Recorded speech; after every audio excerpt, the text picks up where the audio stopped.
Ladies and gentlemen, please welcome to the stage your MC for the evening, Bill Curtis.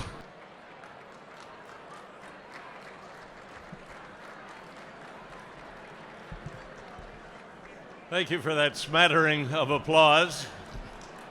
Thank you. Oh, it's good to see you. We've been at a few different venues, and this is so new I could hardly find my way down to it. I know I've been in this room before. Please join me in welcoming tonight's prestigious award, an original signer of the Giving Pledge and a leader in patriotic philanthropy, Mr. David M. Rubenstein. We're also pleased to welcome Pulitzer Prize-winning author and 2016 recipient of the Lincoln Leadership Prize Award, Doris Goodwin, as tonight's presenter. Could you two stand so we can identify you? My God, maybe they're not here. We'll have someone accept the award for them. Welcome to you both. You'll find that the Abraham Lincoln Presidential Library and Museum is an incredible institution on whose board I serve as an honorary life director. To begin tonight's program, let's welcome the chair of the Abraham Lincoln Presidential Library Foundation, Mr. Ray McCaskey.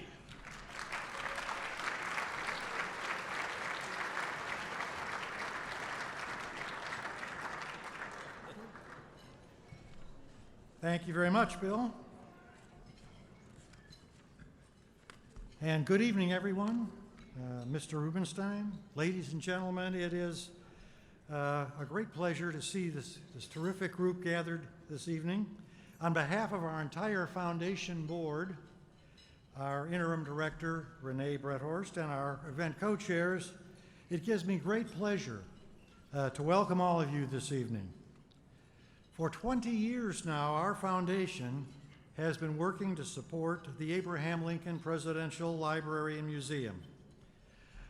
And as we move forward, we're thrilled tonight to be able to welcome Deputy Governor Jesse Ruiz, as well as the newly appointed ALPLM Board of Trustees and its chairman, Ray LaHood. In addition, I know that out here are many of the museum and library's senior leadership that are here to help us support tonight's event. At a time when the library and museum was just a glint in an architect's eye, our foundation, our federally recognized private entity, began its work, initially raising funds to assist in the building and then sustaining the institution. We have been able to accomplish our mission in part through evenings like this, which serve to honor selfless philanthropists like David Rubenstein and to raise much needed funds for the museum and library's ongoing education programming, unique exhibits, historical research, renovation projects, and acquisitions. It truly is important work. And as President Lincoln said as he approached the close of his second inaugural address, let us strive on to finish the work we are in. In this regard, we thank you, our generous benefactors, for your continued support of this event and of the Foundation, Library, and Museum, and for joining us in honoring an individual who inspires us all as a leader in the area of patriotic philanthropy. To move ahead this evening, please join me now in welcoming to the podium fellow board member and chair of the Lincoln Leadership Award, Carrie Heitman.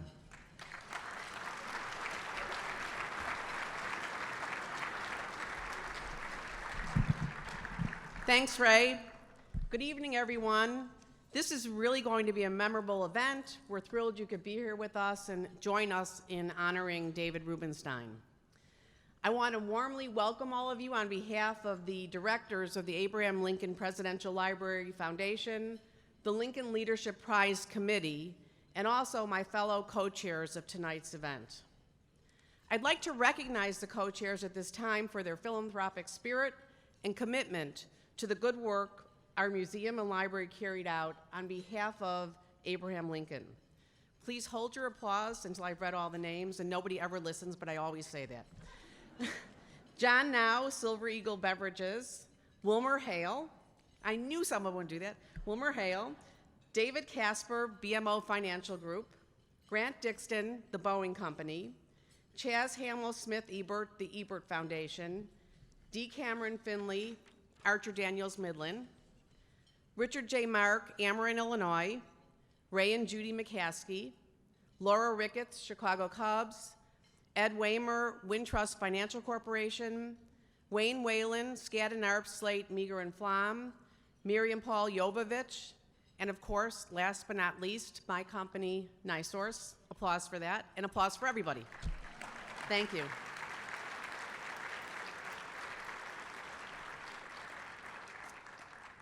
To those of you who have already supported the event, we cannot thank you enough. And to those of you who have not yet supported the event, we hope you'll take one of the donation cards. This is necessary at these events, right? We hope you'll take one of the donation cards located on your table and invest in our institution as we carry out our work in Lincoln's behalf. Your support is crucial. Again, we congratulate you, David, and hope you and everyone here tonight enjoys this evening. Thank you.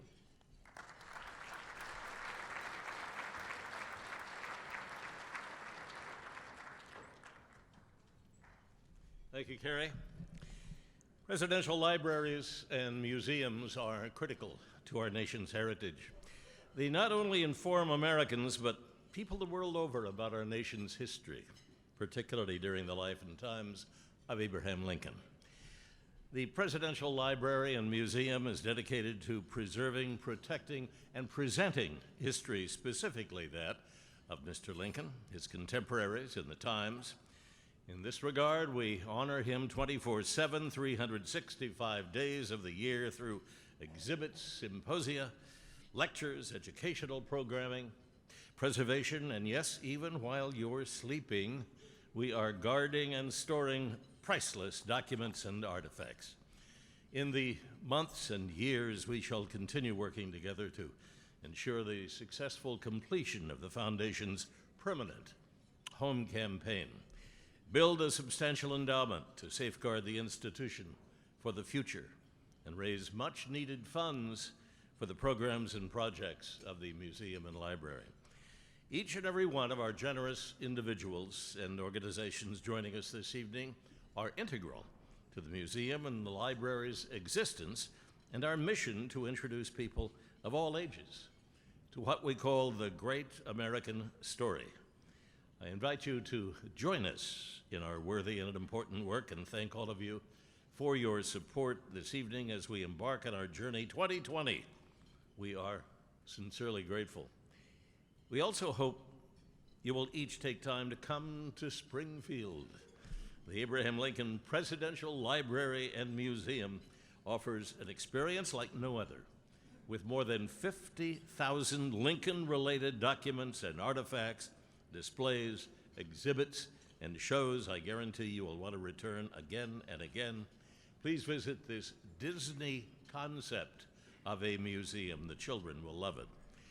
And now, we're pleased to welcome to the stage the newly appointed chairman of the Abraham Lincoln Presidential Library and Museum's Board of Trustees, as well as the former U.S. Secretary of Transportation.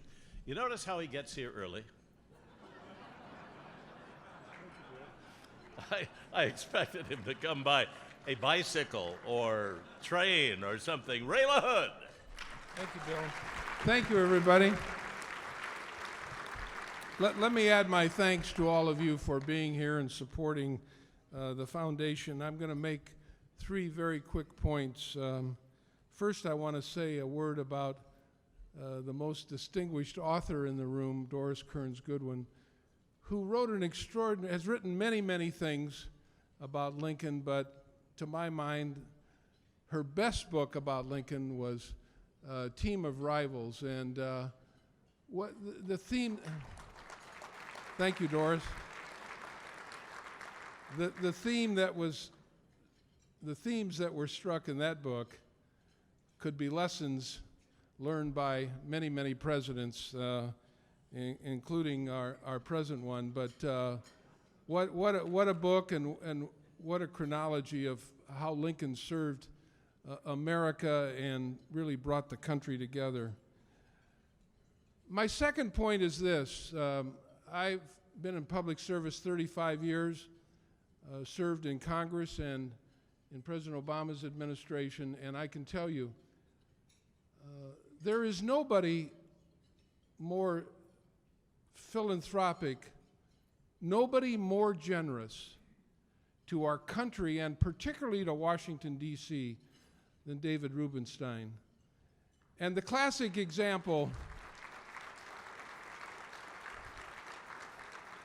I mean, David has done so much in Washington, what he's done at the Kennedy Center and all over our capital city is just extraordinary.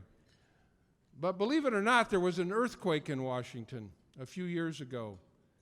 And the Washington Monument actually had a crack in it. And it was going to cost millions of dollars to fix it. And one person stepped up, David Rubenstein, to fix the Washington Monument. And that is but one example of his extraordinary generosity. And what he has done at the Kennedy Center is quite extraordinary. And this organization, the Abraham Lincoln Foundation, could not have found a person who deserves to be honored more than David Rubenstein for what he has done for our country, for our capital city, and it's great, David, that you are being honored, and there's nobody more deserving. My third point is this. About 6 months ago, on a Sunday morning, as I was coming out of church, I turned my phone on, and there was a text message. Ray, please call me about the Abraham Lincoln Library, J.B. Pritzker. And he gave me his cell phone number, and I called him, and he said, could I call you right back? I'm talking to my wife on the other line. And I said, of course you can. I'll take your call anytime you want to call. And what we talked about for 45 minutes is the importance of the new Abraham Lincoln Library and Museum Board, which he just appointed. But most important, what we talked about is his commitment to make sure that the Abraham Lincoln Library and Museum represents the essence of Lincoln, and that there's cooperation between all of the groups that love Lincoln, including the foundation and our board. And that cooperation has really begun. We have an extraordinary board appointed by Governor Pritzker to take us to a new level, to take Lincoln's library to a new level. And I hope that at some point all of you will have a chance to visit the library and museum. It's magnificent. It does represent the essence of Lincoln, but more importantly, we think our board has an opportunity to hire a new director and really take the Lincoln Library and Museum to an all-new level. So to the governor, thank you for the appointments that you made, and thank you for your commitment to taking the library and museum to a new level. Thank you all very much.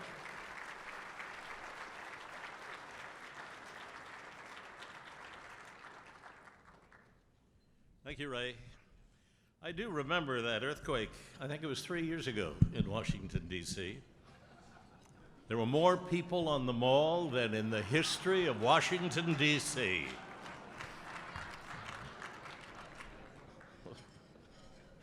The Lincoln Leadership Prize, established in 2006, recognizes outstanding leaders in diverse fields. In honor of meritorious quality, the foundation celebrates Lincoln's legacy of leadership, and I can tell you that as soon as someone gets the call inviting them to receive this award, they light up immediately and are very proud. The prize is awarded to exceptional men and women with a lifetime of service in the Lincoln tradition who accept the responsibilities imposed by history and demanded by conscience. Recipients of the prize receive an exact replica of the right hand of Lincoln by American sculptor Leonard Volk in the spring of 1860. This is the 13th time we have presented the Lincoln Leadership Prize. We are fortunate to be joined tonight by our 9th prize recipient, America's historian-in-chief, Doris Kearns Goodwin. Other recipients include Justice Sandra Day O'Connor, our first, Archbishop Desmond Tutu, Captain James Lovell, Tim Russert, Lech Wałęsa, President Bill Clinton, Steven Spielberg, the Little Rock Nine, all 9, Neil deGrasse Tyson, Prime Minister Tony Blair, and President George W. Bush. Not a bad group.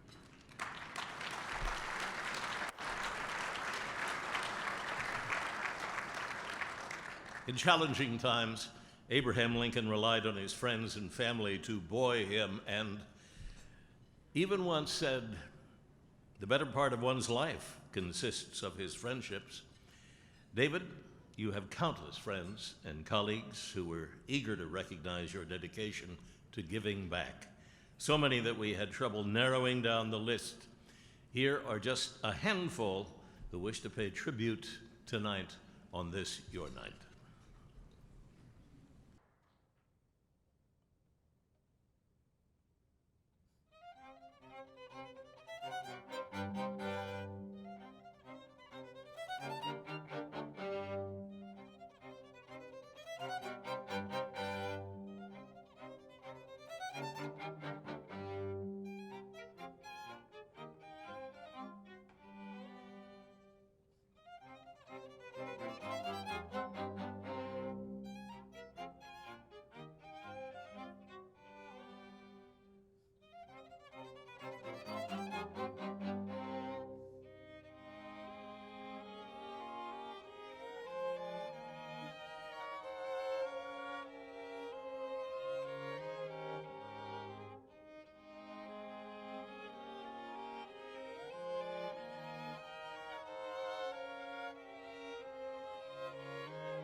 We'll be presenting four fingers tonight.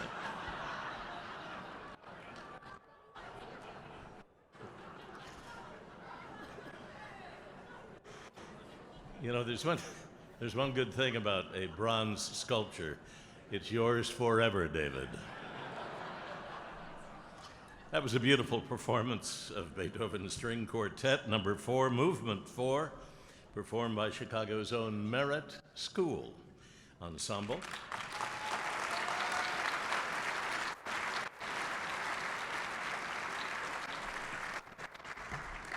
Could you raise your bows when I introduce you? First of all, Tiana Grama, violin. Tara Hagel, Olivia Park, and Julia Sebron.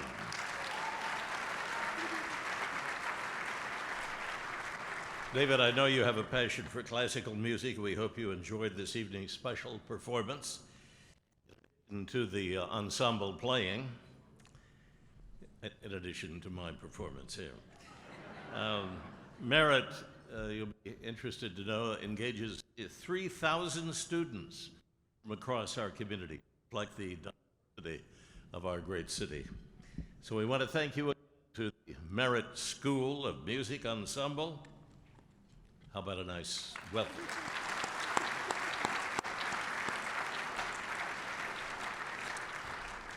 As I mentioned earlier, David, we really did have a difficult time narrowing down the tribute video selection, so difficult that it was ultimately decided the night would not be complete without hearing from some additional wonderful friends.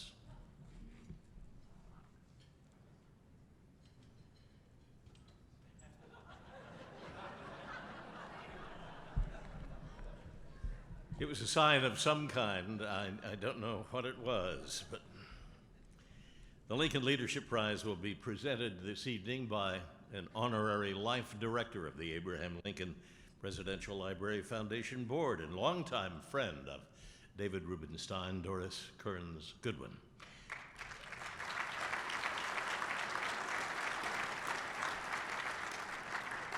Come on up, Doris. I'd love to stand with you, please. Public speaker, Pulitzer Prize-winning, New York Times #1 best-selling author who knows exactly when to come on.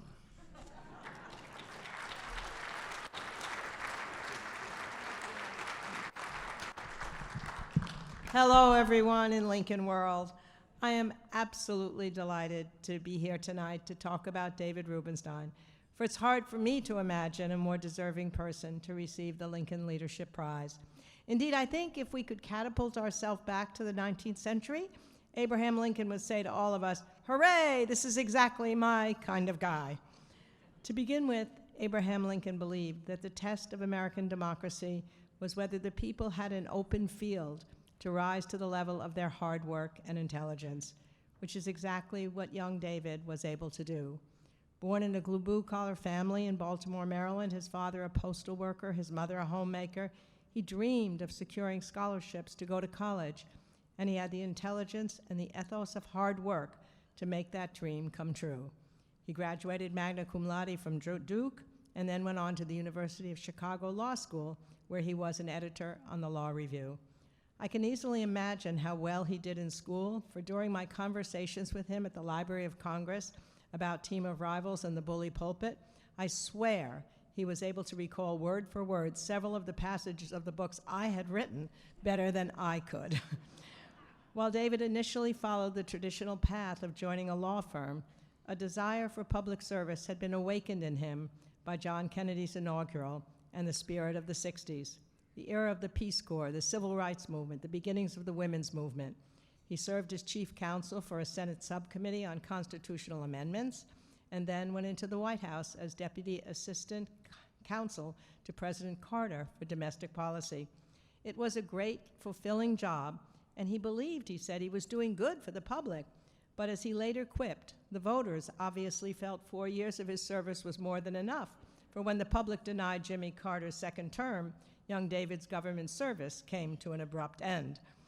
The dry wit and self-deprecating humor exhibited here pops out regularly in most unexpected places. It reminds me a little of the humor for which Lincoln was famous. When an opponent yelled at him, "Lincoln, you're two-faced," his immediate response was, "If I had two faces, do you think I'd be wearing this face?" Well, after leaving government, David decided that the time had come to provide for his family. Though accumulating money had never been his goal, he started a small investment company, the Carlyle Group. Small indeed. More than 3 decades later, it has become one of the largest private equity firms in the world, providing him with a platform for doing good. It is the spectacular way that he has used this platform that brings us together tonight. After several years of contributing to a wide range of cultural, medical, and educational institutions, David decided to concentrate his resources on patriotic philanthropy. In this last decade, he has given hundreds of millions of dollars to preserve and protect original copies of America's historic documents and to repair and restore monuments to our storied past. The Washington Monument, Mount Vernon, Monticello, the Lincoln Memorial, the Robert E. Lee Memorial, the Smithsonian, the Iwo Jima Memorial, the Kennedy Center, the National Museum of African American History and Culture. What links these gifts together is David's love of history, his belief in the importance of educating our citizens about the ideals that have forged our nation, the importance of remembering the leaders who have taken us through our greatest struggles. And in the midst of all of this, he has become a TV star through his celebrated conversations with business leaders and historians. He has almost single-handedly filled a vacuum at a time when civic education has been dangerously diminished in our schools, at a time when government funding for our national parks and monuments has been seriously cut back. Without his gifts, the Washington Monument might still be closed to visitors today. A number of presidential homes and monuments would remain in a state of disrepair.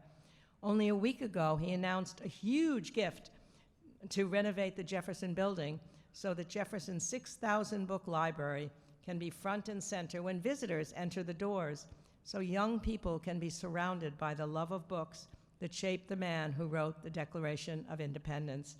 There's something magic about being in an historic place, surrounded by the belongings of an historic figure. It brings the people and the era vividly to life. And this understanding of the importance of keeping our history alive is where David's story intersects with the story of Abraham Lincoln. When young Abe was only 23 years old, he ran for a seat in the state legislature from the little town of New Salem in Sangamon County. In those days, persons desiring to run had to put their names forward on a handbill, expressing their views about the important issues of the day. "I can only say," Lincoln declared, "that education is the most important subject which we as a people can be engaged in." He wanted every man to read the history of his country, to appreciate the value of our free institutions, to treasure our documents. Lincoln spoke of education with the passion of a young man who had made ferocious efforts to educate himself in the hope of building a bridge between the humble walks of life and his dreams of an expansive future. "Every man is said to have his peculiar ambition," Lincoln continued at that age of 23. "I have no other so great as that of being truly esteemed of by my fellow man, by rendering myself worthy of their esteem." And by this he meant by accomplishing something worthy to make a positive difference in people's lives.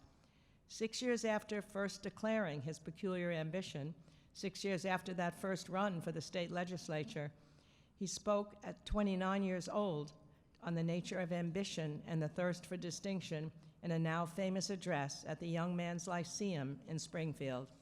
He opened his address with a warning that something of ill omen was developing amongst the people, a tendency to denigrate the rule of law. 2 months earlier, the entire North had been rocked when a pro-slavery mob in Alton, Illinois had killed the abolitionist editor, Elijah Lovejoy.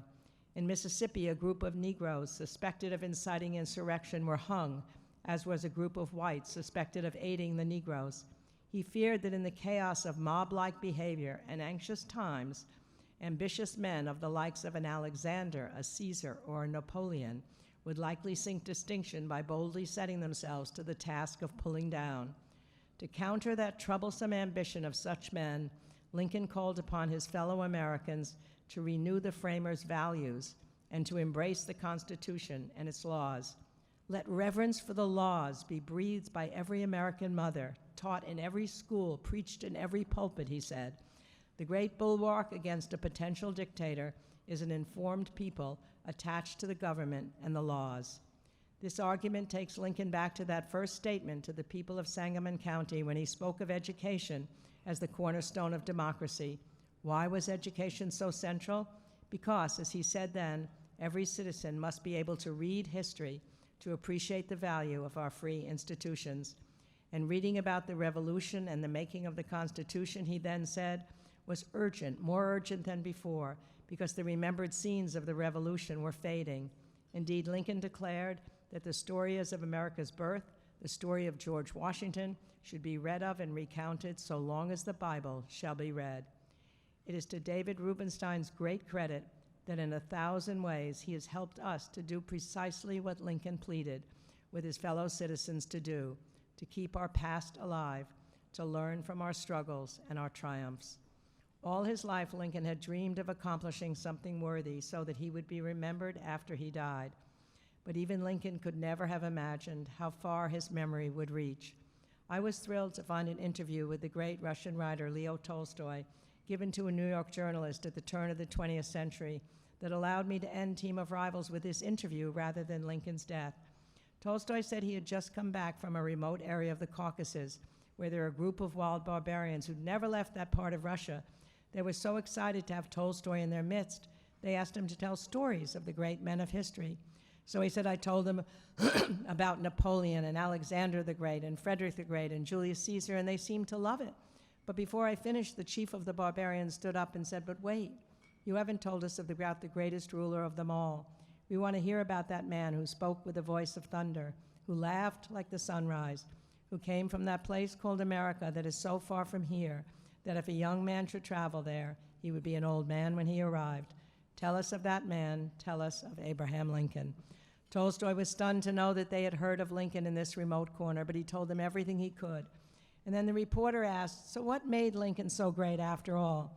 And Tolstoy said, well, he wasn't as great a general as Napoleon, perhaps not as great a statesman as Frederick the Great, but in the end, his supremacy consisted in the greatness of his character, the ultimate standard for judging our leaders. And indeed, it is character above all that matters. So tonight, in Abraham Lincoln's honor, we honor another man of character, a man with a passionate commitment to our country's ideals, a man I am proud to call my friend, David Rubenstein.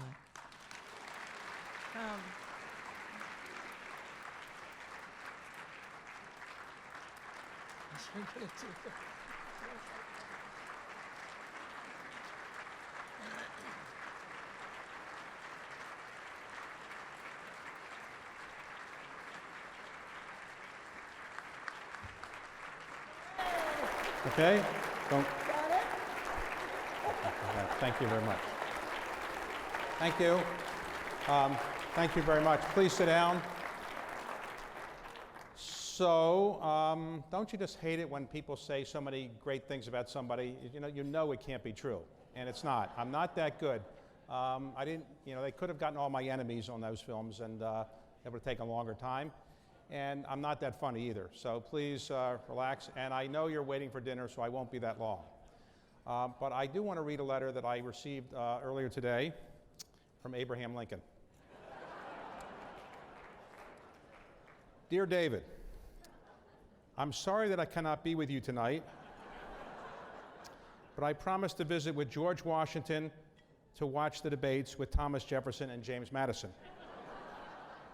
I thought the Democratic debates, as boring as they are, would be more interesting than your speech.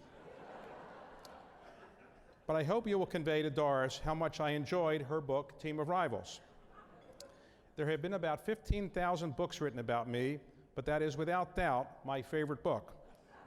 It was because of that book I had my lifetime dream fulfilled of having Daniel Day-Lewis play me in a movie.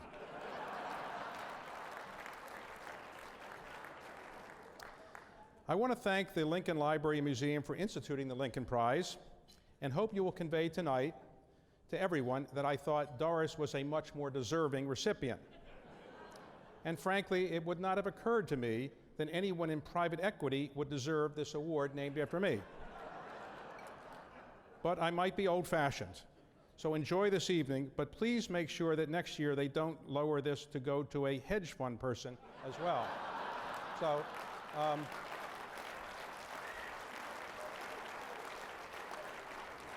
So, thank you all very much, and Doris, thank you very much for taking the time and to work on that. I've worked with Doris over the years on a number of projects, and obviously he's a much more deserving recipient, as everybody else who received this award was more deserving than I am of it, but I'm very honored to receive it.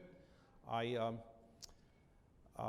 think that Doris, what she has done for America by educating people about great figures like Lincoln is far more than anybody else here could really possibly imagine, because her books have brought to life Lincoln. And although there have been about 15,000 books written about Lincoln, I saw many of them today at the Lincoln Bookshop, her book was really a unique book and really brought to life for so many Americans the extraordinary nature of Abraham Lincoln. Now, all of us here believe Abraham Lincoln was an extraordinary president, and I'm not saying this because I'm here, and please don't repeat what I'm about to say, because I have to go to Mount Vernon tomorrow night to do something. But Lincoln was, without doubt, our greatest president because, one, he kept the Union together. It wouldn't have occurred to me necessarily, had I been elected president, that I'd say, look, I'm going to hold the Union together. I'm going to go through a civil war. But he decided to do that. He kept the country together, and without his doing it, I think almost any other person who was elected president would have let the country dissolve. The Civil War is tragic, and many people died, 600,000 men and women in combat, millions injured, but the country survived. And then Lincoln, to help end that war, issued the Emancipation Proclamation, which led to the 13th Amendment. And that really began to end the birth defect that our country began with. And I don't know that anybody else could have done all that. And for all those things, of course, Lincoln is extraordinary, and the Lincoln Library and Museum are extraordinary places, and they honor him. I have been there many times. The first time was a little bit complicated. The first time I really wanted to see the Lincoln Library and Museum, and I went there, and they looked at me and said, I'd like to buy a ticket. And they said, well, there's a senior citizen discount over the age of 63. I said, well, I'll qualify. Let me show you my driver's license. They said, no, we can see that you're over the age of 63. So anyway, I got in the senior citizen discount. It was an extraordinary place, and I'm happy to receive this award. But really, not just because of the reasons I mentioned about Lincoln.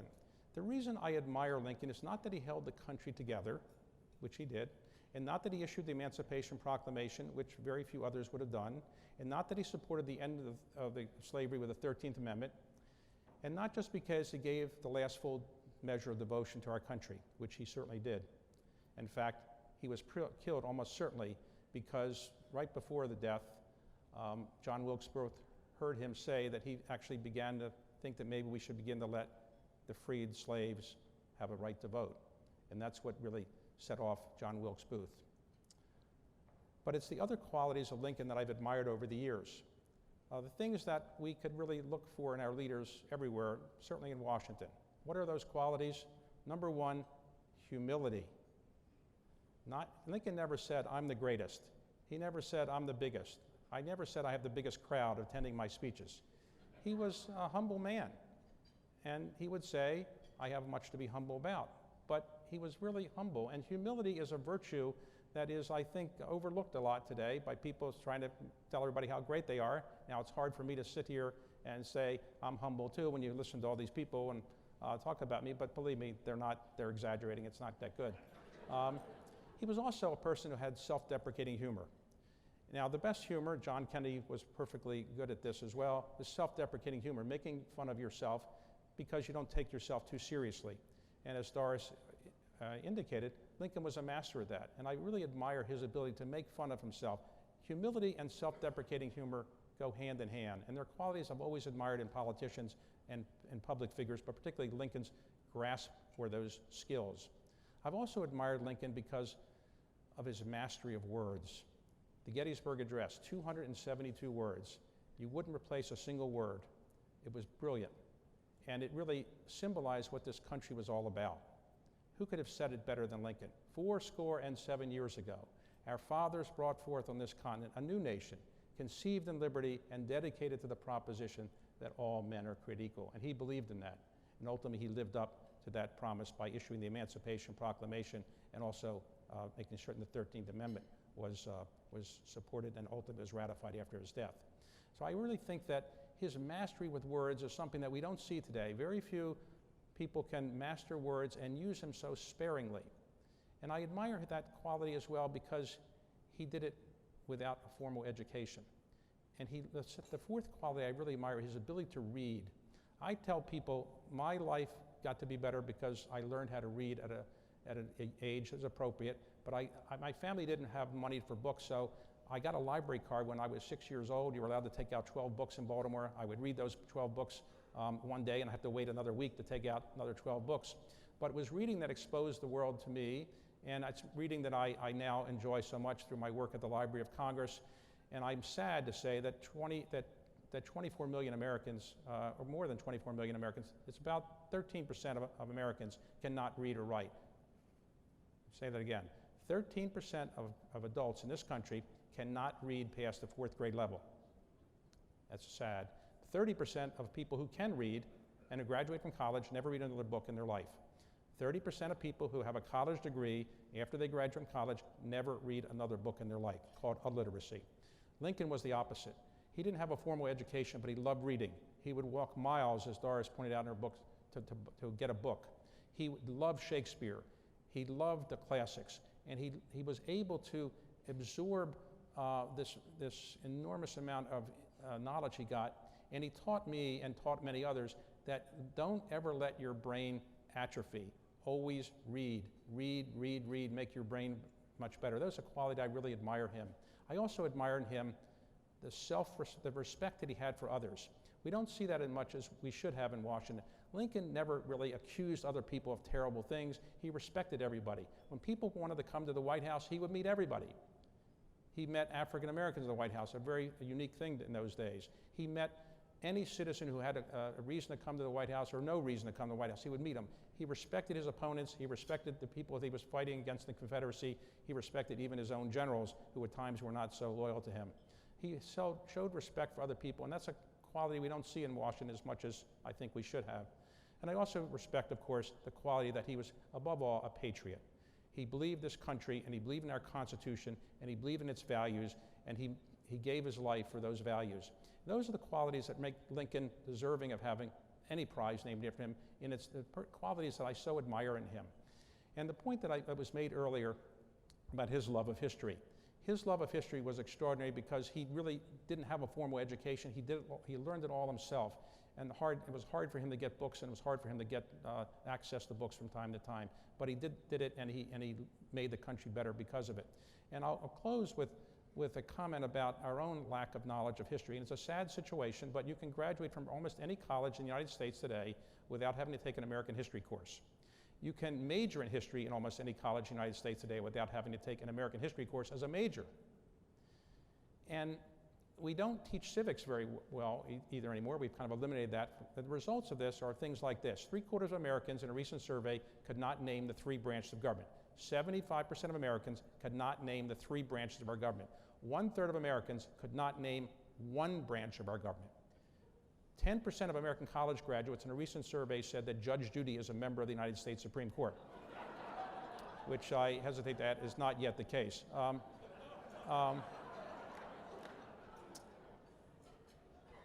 16% of Americans recently said that they believe the Chief Justice of the United States is Justice Scalia, who's passed away. More high school sophomores can name the first 3 names of the 3 Stooges than the first 3 names of any founding fathers. And sadly, the Woodrow Wilson Fellowship Foundation recently did a survey, and it was unbelievable. It showed this. Are there any naturalized citizens in this audience? Anybody a naturalized American? Nobody, 1 or 2, a couple more than that. To be a naturalized citizen in this country, you now have to live here 5 years. It used to be 14 years, 5 years. You have to take a test. The test is 100 potential questions. You take 10 of them, and you have to pass 6 of them, 6 out of 10. You get 6 out of 10 right, you qualify. 91% of the people who take that test passed. The same test was given to native-born Americans in all 50 states, 41,000 native-born Americans recently. It was last year. And you can predict where the results are.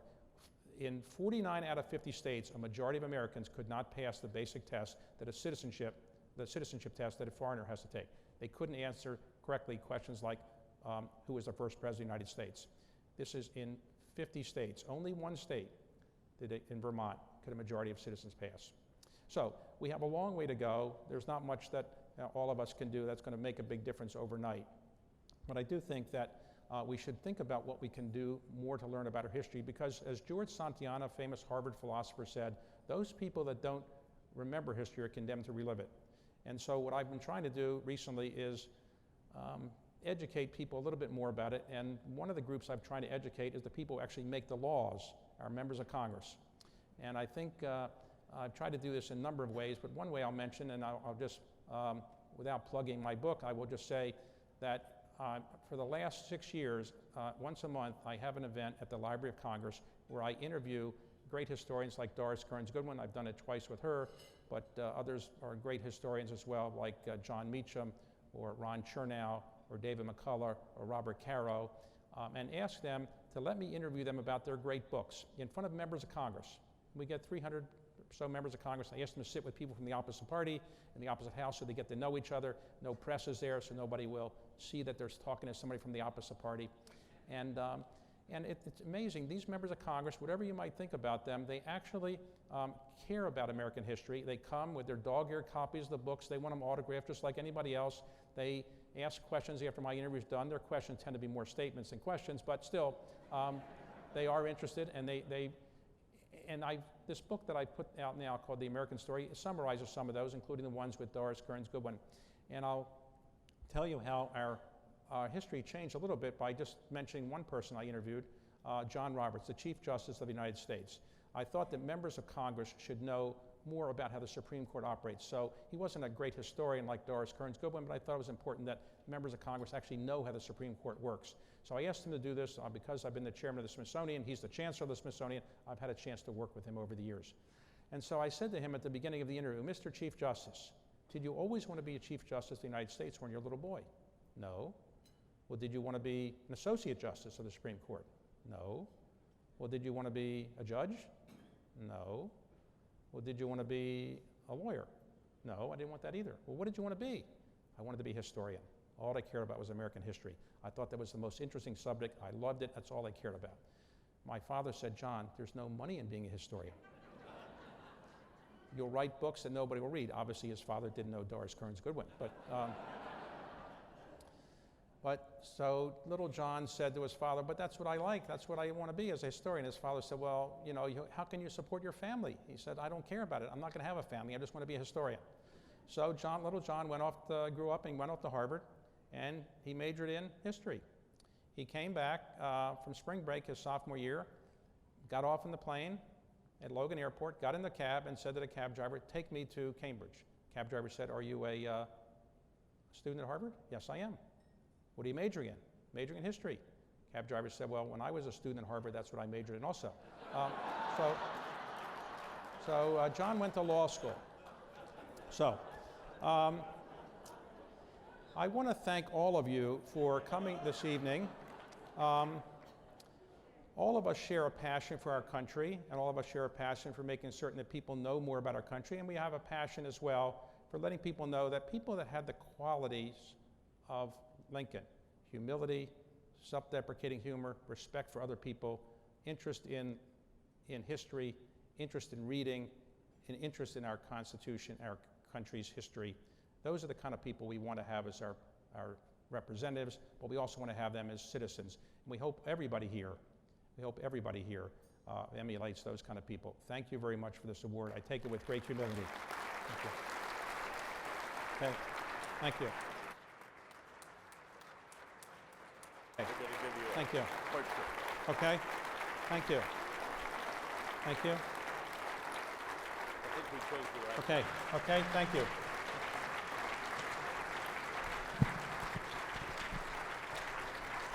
Our portraitist, Bill Chambers, would you come up, please, and Renee Bredhorst.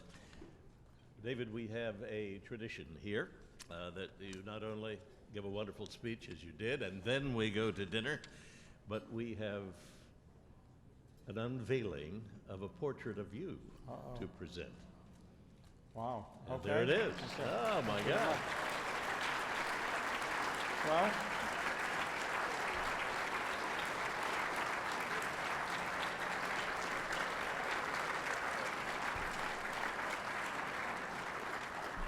Well, thank you very much.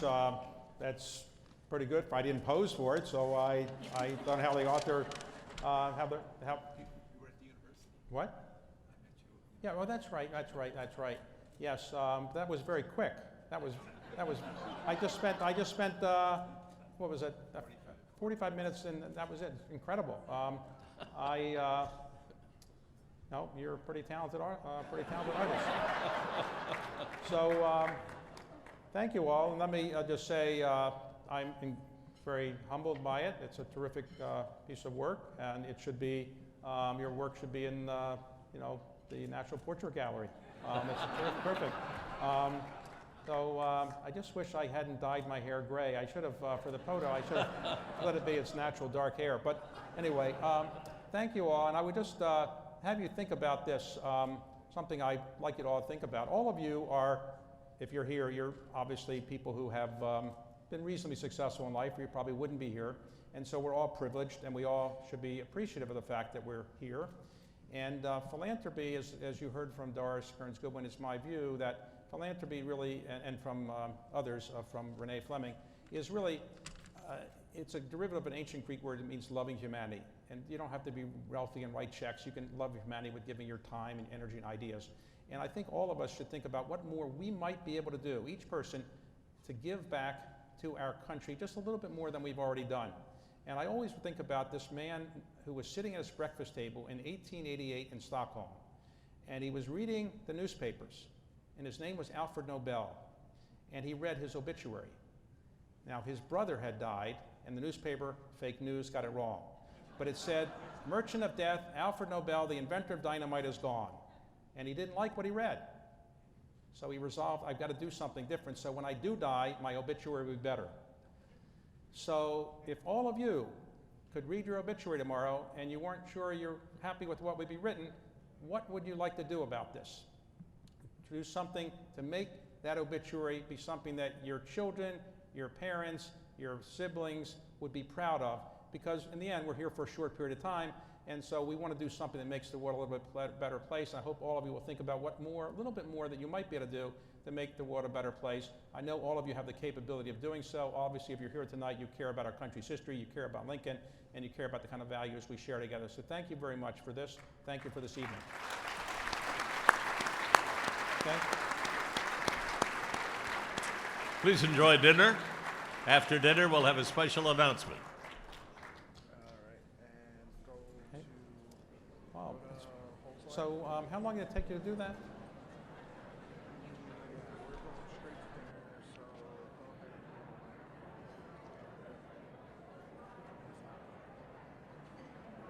Is Stu supposed to be Tom? Stu playing? Two? Is Stu over there? Okay.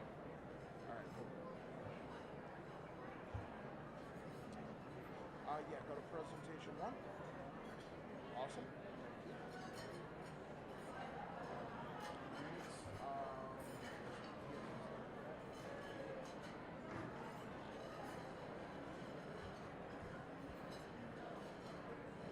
Okay, have you sit down.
you.